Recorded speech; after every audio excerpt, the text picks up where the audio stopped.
Good morning विद्यार्थी मित्रों, छेल्ले last lecture में आपने टॉपिक में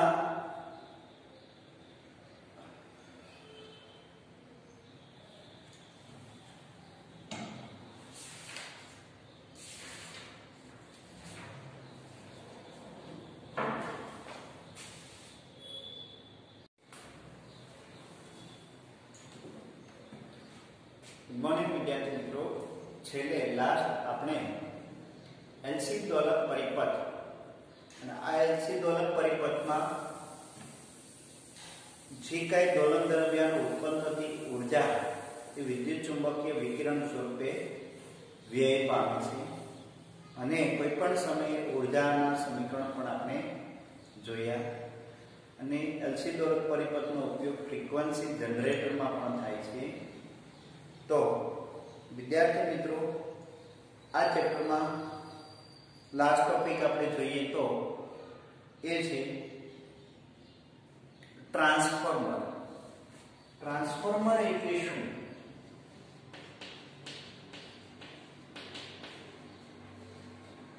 ट्रांसफॉर्मर एटले शुं? ट्रांसफॉर्मर में एनी रचना, आकृति तथा तेना सिद्धांत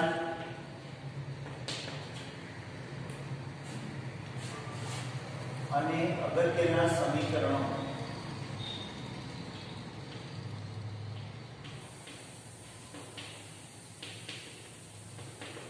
जणावो। अगत्यना समीकरणों जणावो। या विद्यार्थी मित्रों, आपणे पावर स्टेशन थी उत्पन्न थती विद्युत ऊर्जा कोई पण थर्मल पावर स्टेशन होय के पछी विंड पावर स्टेशन होय के पछी न्यूक्लियर पावर स्टेशन होय के पछी हाइड्रो जनरेटर द्वारा उत्पन्न थी जल विद्युत मथक होय, आ बधी जग्याए आपने विद्युत ऊर्जा प्राप्त थाय छे। एटले के जनरेटर द्वारा, एसी जनरेटर द्वारा विद्युत ऊर्जा मेळववामां आवे छे। पण आ एसी जनरेटर द्वारा उत्पन्न थतो पावर, विद्युत पावर, ए विद्यार्थी मित्रों ऊंचा मूल्यनो होय छे। तो ये सीधे सीधो आपणे आपणा घरेलू उपकरणने लागू पाडीए तो आ घरेलू उपकरण बळी जाय अथवा एमने नुकसान पहोंचाडे। तो विद्यार्थी मित्रों, ऊंचा मूल्यनो पावर त्यांथी ट्रांसमिट करवामां आवे तो ये सीधे सीधो आपणे उपयोगमां लईए तो लई शकीए नहीं। के उपकरण में कोई नाना वोल्टना उपकरण होय, कोई मोटा वोल्टना उपकरण होय, आ बधाने समान वोल्ट लागू पाडे तो नुकसान पहोंचाडे। तो शुं करवुं? ऊंचा वोल्टेज ने एमना नीचा वोल्टेज में कन्वर्ट करवुं पड़े। अने ऊंचा वोल्टेज ने नीचा वोल्टेज में कन्वर्ट करवुं, क्यारेक क्यारेक नीचा वोल्टेज ने पण ऊंचा वोल्टेज में कन्वर्ट करवा पड़े। तो आवी प्रक्रिया माटे कोई एक चोक्कस उपकरणनी जरूर पड़े त्यारे आ जे कई चोक्कस उपकरण मळे छे एने आपणे ट्रांसफॉर्मर कहीशुं। शुं कहीशुं? ट्रांसफॉर्मर। ज्यारे ज्यारे एसी वोल्टेजना डीसी वोल्टेज ऊंचा वोल्टेजना नीचा वोल्टेज अथवा नीचा वोल्टेजना ऊंचा वोल्टेज मेळववानी जे उपकरण वडे मेळवी शकाय ए उपकरणने आपणे ट्रांसफॉर्मर कहीशुं। ट्रांसफॉर्मर होय तो ज शक्य छे आपणे विद्युत ऊर्जा व्यवस्थित रीते एनो उपयोग करी शकीए। जो ट्रांसफॉर्मर न होय तो विद्युत ऊर्जानो उपयोग आपणे करी शकता नथी। तो ट्रांसफॉर्मरनी कंईक सरळ रचना कंईक आ रीतनी होय छे। पहेલું तो एक एवो सिद्धांत जो आपणे लईए तो ए सिद्धांत आ रीतनो छे। ट्रांसफॉर्मरनो सिद्धांत कंईक आ रीतनो छे विद्यार्थी मित्रों। विद्युत चुंबकीय प्रेरण, विद्युत चुंबकीय प्रेरण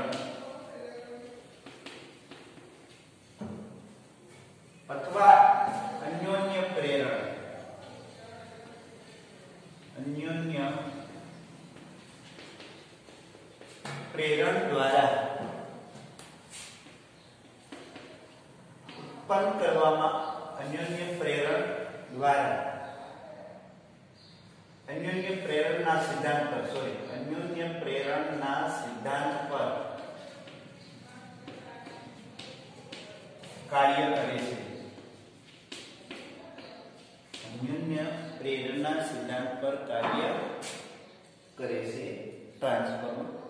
એની સાદી સરળ રચના આ રીતની હોય છે વિદ્યાર્થી મિત્રો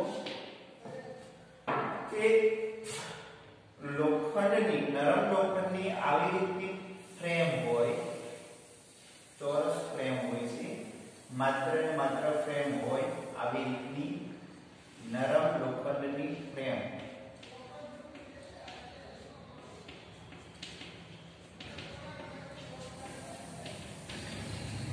એક નરમ લોખંડની ફ્રેમમાં એક ભુજા પર એક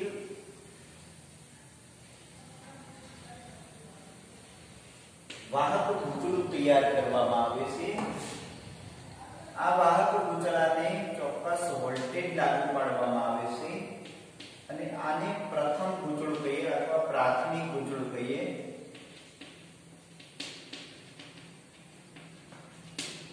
અથવા એને ઇનપુટ કોઇલ કહેવામાં આવે છે. કોઇલ એટલે ભૂતળું.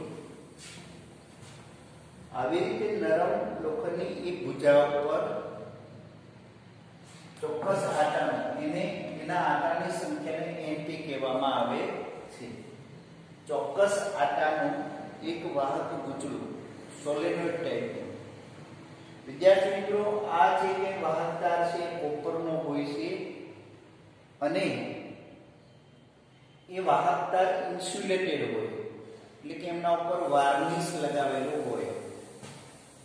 એક ઇન્સ્યુલેટેડ તારનો આવો પ્રકારનું ગોળ ગુજરું તૈયાર કરવામાં આવે છે. સામેની ભુજા ઉપર એક બીજું ગુજરું તૈયાર કરવામાં આવે અને એના બે છેડા પર આપણે આઉટપુટ મેળવવાનો હોય છે. તો આઉટપુટ વોલ્ટેજને એપ્સિલોન એસ કહેવામાં આવે છે. જ્યારે આને ગૌણ ગુજરું કહીએ છીએ. ગૌણ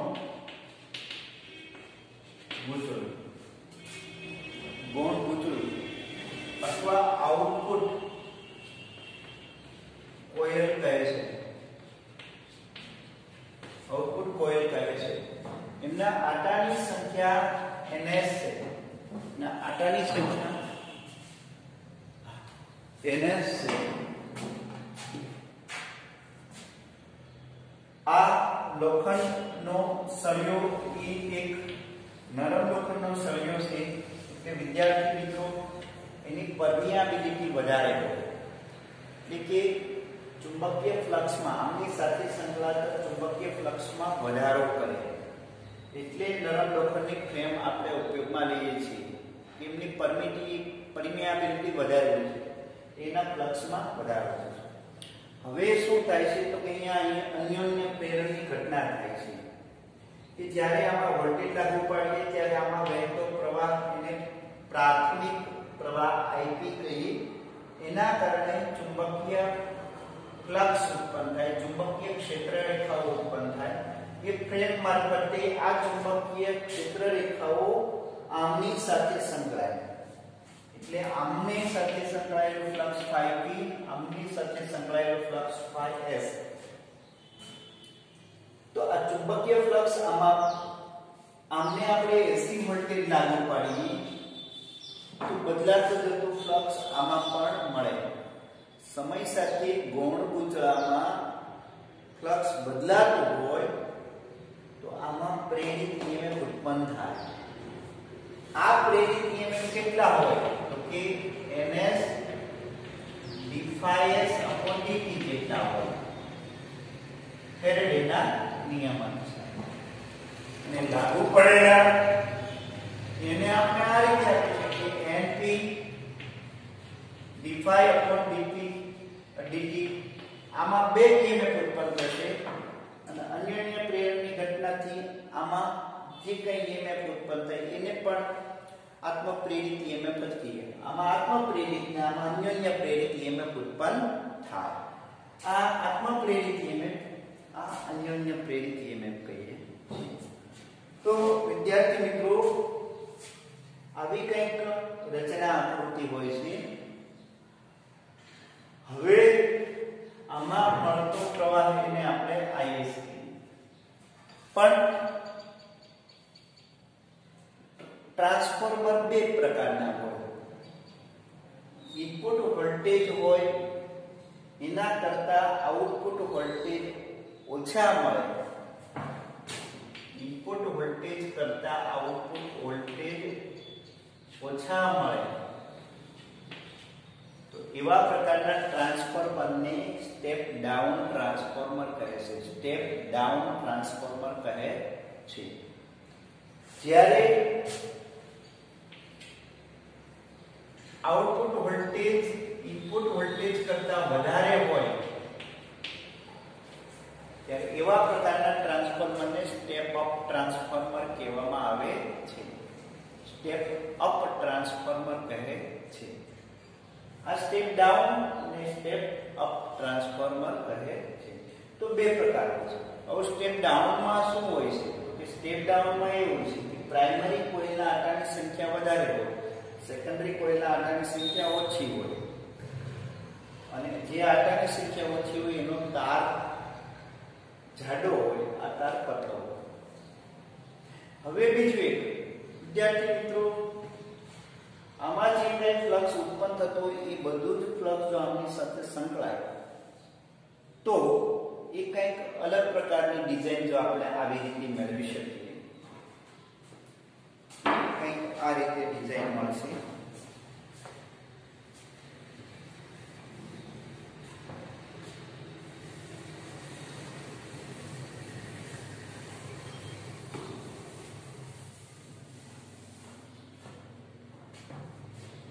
અહીંયા આવી રીતની પાછી એક બીજી જો ફ્રેમ લઈએ,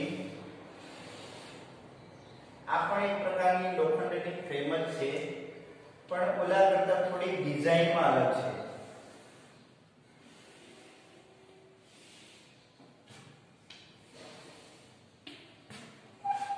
આ રીતે એક વચ્ચે નરમ લોખંડનો ગર્ભ સળિયા પ્રકારનો છે અને એક નરમ લોખંડ નો ગર્ભ કહે છે. એટલે કે આ નરમ લોખંડના સળિયા પર આવી રીતે પ્રથમ પ્રાઇમરી લૂપ તૈયાર કરવામાં આવે.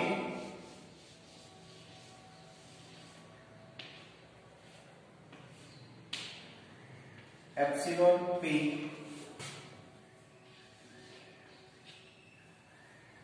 અને આમના ઉપર એક સેકન્ડરી લૂપ તૈયાર કરવામાં આવે, એને એપ્સિલોન S કહીએ છીએ. શું કહીએ? Epsilon S. પ્રથમ ગૂંચળામાં જેટલું ફ્લક્સ ઉત્પન્ન થાય એટલું ને એટલું પૂરેપૂરું ફ્લક્સ બીજા લૂપ સાથે સંકળાય. એટલે એનો મતલબ એમ છે કે phi S phi P મળે. phi S phi P મળશે કે બંનેના ફ્લક્સ સમાન થશે. હવે આ બંનેના ફ્લક્સ સમાન થાય ત્યારે વિદ્યાર્થી મિત્રો આપણને આ એક સમીકરણ મળે. Epsilon P minus n P d phi dt લખી શકીએ આપણે. અને સાથે સાથે epsilon S minus ns d phi dt. અહીંયા phi P અને અહીંયા phi S હતા, એ બંને કેવા થઈ જાય? સમાન થઈ જાય. એટલે આપણને આ બે સમીકરણો મળે.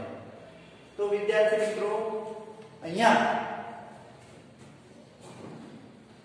બંને સાથે સંકળાયેલ ફ્લક્સમાં વધારો સમાન થતો હોય ફેરફાર સમય સાથે, ત્યારે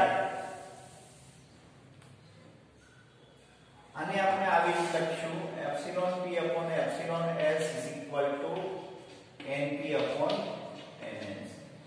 હવે જો આપણે વિચારીએ વિદ્યાર્થી મિત્રો, વાહક ગૂંચળાઓ બંનેના આદર્શ પરિસ્થિતિ અનુસાર આંતરિક અવરોધ 0 ગણીએ તો આપણને એમાં વહેતો પ્રવાહ અનંત મળે, પણ એવું હોય નહીં. જ્યારે એમાં એના આંતરિક અવરોધના કારણે સૂક્ષ્મ પ્રવાહ મળીને મળે. માટે EMF ને બદલે ટર્મિનલ વોલ્ટેજ સ્વરૂપે મળે. કયા સ્વરૂપે મળે? ટર્મિનલ વોલ્ટેજ સ્વરૂપે. તો આ સંબંધને આપણે આમ પણ લખી શકીએ, epsilon S upon epsilon P.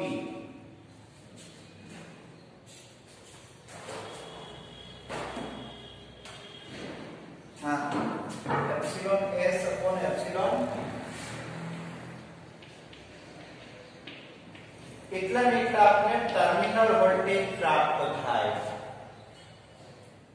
તો આને Vs upon Vp terminal voltage, તો એ આપણે મળશે Ns अपॉन Np. હવે એક સમીકરણ આ મળ્યું આપણને વિદ્યાર્થી મિત્રો. બીજું એક સ્ટેપ અપ ટ્રાન્સફોર્મર હોય કે સ્ટેપ ડાઉન ટ્રાન્સફોર્મર હોય. તો ટ્રાન્સફોર્મરના કિસ્સામાં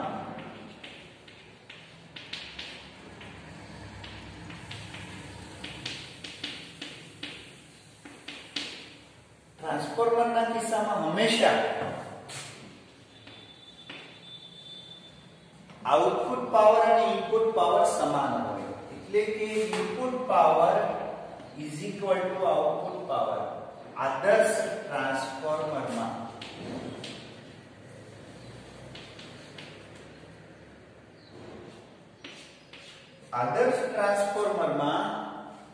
બંને પાવર કેવા હોય? સમાન.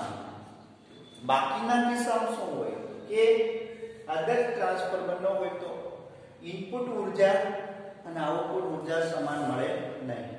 ઇનપુટ ઉર્જા હોય એના કરતા અલ્પ પ્રમાણમાં આઉટપુટ ઉર્જા ઓછી હોય.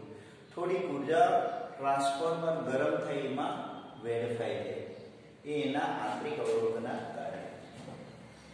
તો ઇનપુટ પાવરને આપણે એમ કહી શકીએ કે ઇનપુટ પ્રવાહ અને ઇનપુટ વોલ્ટેજ, આઉટપુટ પ્રવાહ અને આઉટપુટ વોલ્ટેજ.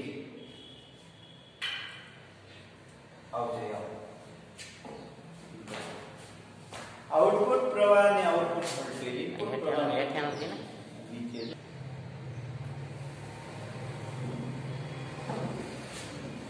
તો ઇનપુટ પાવર અને આઉટપુટ પાવર બંને સમાન હોય. VIP અને IP, V આઉટપુટ અને I આઉટપુટ. વિદ્યાર્થી મિત્રો, આને આપણે S કહીએ અને આને આપણે P કહીએ. ઇનપુટમાં P પ્રાઇમરી ના લોડ, આઉટપુટમાં સેકન્ડરી ના લોડ. તો આવી રીતે લખીએ તો અહીંયા Vs Vp, તો આપણે મળશે IP upon IS. આનો મતલબ એવો છે વિદ્યાર્થી, ઘણીવાર પ્રશ્ન એવો થાય કે ટ્રાન્સફોર્મર જો ઇનપુટ વોલ્ટેજ ઓછા હોય ને આઉટપુટ વોલ્ટેજ વધારી દેતું હોય તો એનો મતલબ એવો નહીં કે ઇનપુટ ઉર્જા ઓછી હોય અને આઉટપુટ ઉર્જા વધારી દે. ઉર્જા નથી વધારતી, માત્ર વોલ્ટેજ વધારે છે. તો એનો મતલબ એમ છે કે જો આઉટપુટ ઇનપુટ વોલ્ટેજ કરતા આઉટપુટ વધારે હોય તો ઇનપુટ પ્રવાહ કરતા આઉટપુટ પ્રવાહ ઓછો હોય.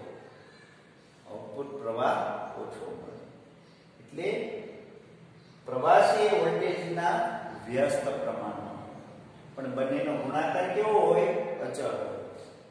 એટલે સ્ટેપ અપ ને સ્ટેપ ડાઉન માં જો વોલ્ટેજ ઘટાડતું હોય તો પ્રવાહ વધારતું હોય. આઉટપુટ પ્રવાહ ઇનપુટ પ્રવાહ કરતા વધી જાય. અને સ્ટેપ ડાઉનમાં વોલ્ટેજ ઘટતા હોય, ઇનપુટ કરતા આઉટપુટ વોલ્ટેજ ઘટતા હોય સ્ટેપ ડાઉનમાં, તો ઇનપુટ પ્રવાહ કરતા આઉટપુટ પ્રવાહ વધતો હોય. જો સ્ટેપ અપ ટ્રાન્સફોર્મર હોય તો ઇનપુટ વોલ્ટેજ કરતા આઉટપુટ વોલ્ટેજ વધે, તો ઇનપુટ પ્રવાહ ઊંચો રાખવો પડે ત્યારે વોલ્ટેજ વધે, અન્ય અહીંયા વોલ્ટેજ વધે નહીં અને આઉટપુટ પ્રવાહ આપણને ઓછો મળે, પણ બંનેનો ગુણાકાર કેવો મળે? સમાન. તો આ સમીકરણને આની સાથે સરખાવીએ તો આવી રીતે મળશે Vs upon Vp is equal to Ns upon Np is equal to Ip upon Ip.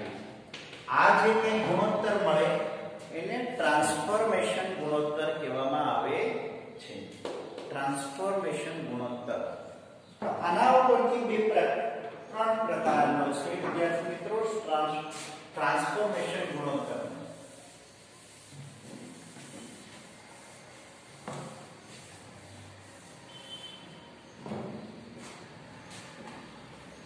R ને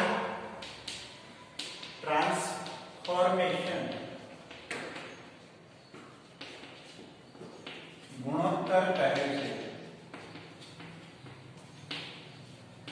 ટ્રાન્સફોર્મેશન ગુણોત્તર આજના મૂલ્ય ઉપરથી ટ્રાન્સફોર્મના પ્રકાર મળે. જો ટ્રાન્સફોર્મેશન ગુણોત્તર 1 હોય તો એનો મતલબ થયો કે Vs Vp, આઉટપુટ વોલ્ટેજ અને ઇનપુટ વોલ્ટેજ બંને સમાન છે. તો એ ટ્રાન્સફોર્મર આપણને સામાન્ય ટ્રાન્સફોર્મર મળે, એના કોઈ બીજો એડવાન્ટેજ નથી, એનો કોઈ ઉપયોગ નથી. જો ટ્રાન્સફોર્મેશનનો ગુણોત્તર 1 કરતા વધુ મળે તો એનો મતલબ એવો થયો કે Vs નું મૂલ્ય Vp કરતા વધારે હોય, આઉટપુટ વોલ્ટેજ નું મૂલ્ય ઇનપુટ વોલ્ટેજ કરતા વધુ હોય તો સ્ટેપ અપ ટ્રાન્સફોર્મર કહે છે. સ્ટેપ અપ ટ્રાન્સફોર્મર કહે છે. કેવું કહે છે? સ્ટેપ અપ ટ્રાન્સફોર્મર કહે છે. અને જો ટ્રાન્સફોર્મેશન નો ગુણોત્તર 1 કરતા ઓછો હોય તો Vs Vp મળે, ત્યારે સ્ટેપ ડાઉન ટ્રાન્સફોર્મર કહે છે.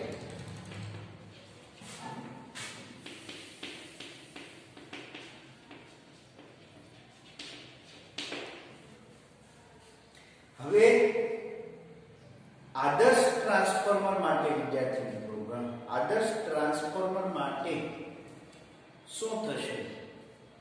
તો કે આદર્શ ટ્રાન્સફોર્મર માટે અહીંયા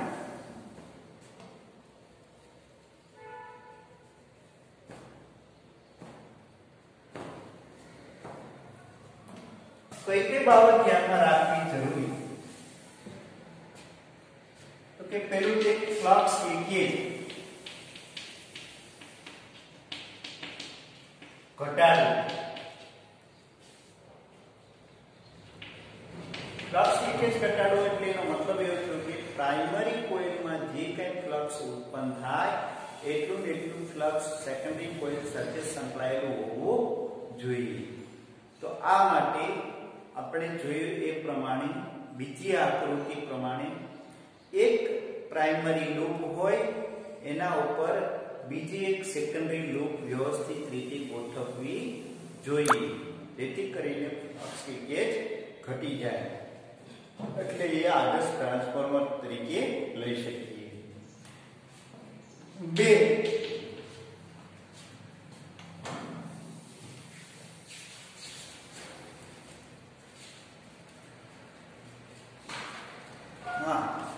વાઇન્ડિંગ અવરોધ.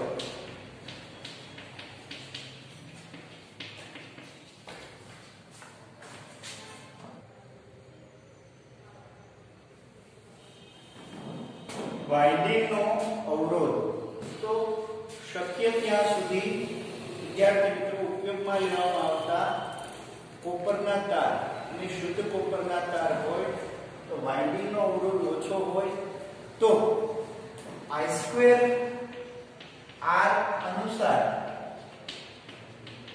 જૂલ ઉષ્મા ઘટી જાય. I² R અનુસાર જૂલ ઉષ્મા ઘટી જાય અને જૂલ ઉષ્મા જેમ ઓછી તેમ ઉર્જાનો લોસ ઓછો થઈ જાય, નહીંતર વિદ્યુત ઉર્જાનું ઉષ્મા ઉર્જામાં રૂપાંતર થાય. ત્રીજી બાબત વિદ્યાર્થી મિત્રો ખાસ ધ્યાનમાં રાખવાની છે એડી પ્રવાહ ઘટાડવું. અહીંયા વિદ્યાર્થી મિત્રો જે લોખંડ નરમ લોખંડના ગર્ભ ઉપર આપણે લૂપ વીંટાળીએ છીએ ત્યારે એ ચુંબકીય ક્ષેત્ર રેખાઓ નરમ લોખંડના ગર્ભમાંથી પણ પસાર થાય છે. આ નરમ લોખંડના ગર્ભમાંથી ચુંબકીય ક્ષેત્ર રેખાઓ પસાર થાય ત્યારે આ ચુંબકીય ક્ષેત્ર રેખાઓની દિશા સતત ઉલટ સુલટ બદલાતી રહે છે, કેમ કે એસી વોલ્ટેજના કારણે. આથી એમાં હિસ્ટેરેસિસ લૂપ આપણે જોઈએ તો હિસ્ટેરેસિસ લૂપ પ્રમાણે જૂલ ઉષ્મા ઉત્પન્ન થાય. તો આ હિસ્ટેરેસિસ લૂપ પ્રમાણે જૂલ ઉષ્મા ઉત્પન્ન થાય એ ઓછી ઉત્પન્ન થાય એટલે જ આપણે નરમ લોખંડ લઈએ છીએ. અન્યથા જો હાર્ડ ફેરોમેગ્નેટિક પદાર્થ લઈએ તો વધારે ઉત્પન્ન થાય. તો હિસ્ટેરેસિસ લૂપના કારણે ઉત્પન્ન થતી ઉષ્મા ઉત્પન્ન ઓછી રહે તેમ વધુ સારું.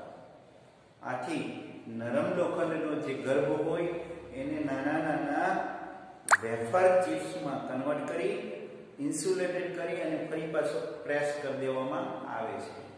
તો આવી રીતે જૂલ ઉષ્મા ઘટાડવામાં આવે છે એડી પ્રવાહ ઓછો કરીને. તો આ હતા આદર્શ ટ્રાન્સફોર્મર બનાવવા માટેના અગત્યના મુદ્દાઓ. તો અહીંયા વિદ્યાર્થી મિત્રો ટ્રાન્સફોર્મર કમ્પ્લીટ થાય છે અને આ ચેપ્ટરની થિયરી પણ કમ્પ્લીટ થાય છે. વિદ્યાર્થી મિત્રો આ ચેપ્ટરમાં અગત્યની થિયરી હોય તો એ થિયરી એ છે કે ત્રણ ઘટકમાંથી કોઈ એક ઘટક આપણને પૂછાય છે, માત્ર કેપેસિટર કે માત્ર ઇન્ડક્ટર કે માત્ર અવરોધ. એક કોઈ પણ ઘટક પૂછાય છે. બીજો એક આપણને પૂછાય છે એલસીઆર શ્રેણી પરિપથમાં ઇમ્પિડન્સનું સમીકરણ. આ બે અગત્યની થિયરીઓ છે જે તમે તૈયાર કરશો. કાલે આપણે સ્વાધ્યાયના દાખલાઓ લઈશું વિદ્યાર્થી મિત્રો. તો હાલ અત્યારે આટલું રાખીએ.